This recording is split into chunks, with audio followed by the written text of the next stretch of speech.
Hi guys, so in this video I will show you how to permanently delete or how to close your Coinbase account.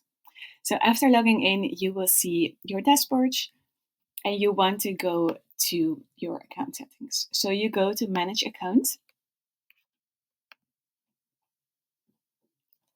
and now you will enter your profile section where you can also delete your Coinbase account. So you scroll all the way down. And here you see the option to close your account. If you press here, you need to confirm it by filling in your password and then confirm that you really want to delete your account.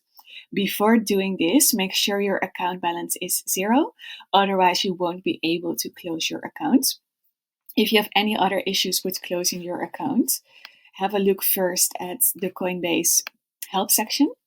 There you see some instances why you might not be able to close your account. So here it also says your account balance needs to be 0.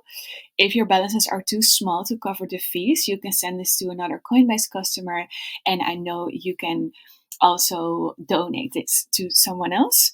All the pending transactions must be complete, and if you have an unverified account, then you must contact Coinbase support by simply pressing on this button.